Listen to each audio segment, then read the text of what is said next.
This is another place I pick up used motor oil to make my homemade diesel fuel. But to answer your question, the main oil pump I use, I don't know who makes it. I know it's like a Chinese thing. I got it off Amazon.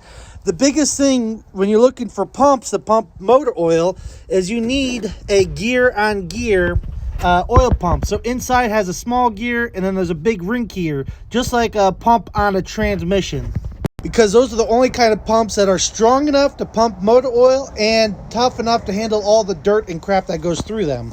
But as you can see, I still have about room for another 100 gallons. I'll pump out what I can out of this tote. I can come back later with an empty tote and pump out the rest of it.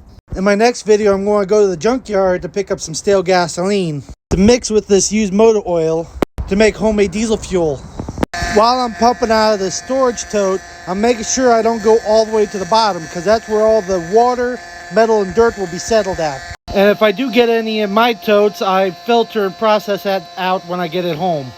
But this is why I have 1-ton leaf springs on Stinky Pete for my 1-ton dually to handle this extra weight. The 275-gallon tote full of water, I believe water weighs about 8 pounds per gallon, so this would weigh about 2,500 pounds.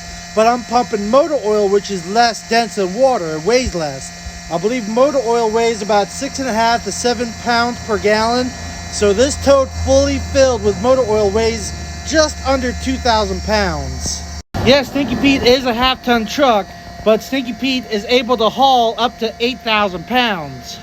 So I'm not hauling more than what the truck and the brakes can't handle.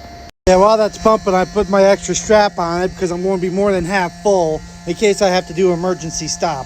Typically when I do this, I have the air conditioner out and I have the tote in the front of the truck right here. So it spreads the weight out on the front and rear suspension. But my machine is down right now, so I need to keep it towards the rear because I might have to pump it out of this tote in another empty tote, and the tailgate will hold it up in too. The comments I get all the time is, hey, you need a hazmat and tanker endorsement. Well, I actually already have those on my CDL, but I'm not doing this commercially. This is for my own personal use, so technically I do not need to have those.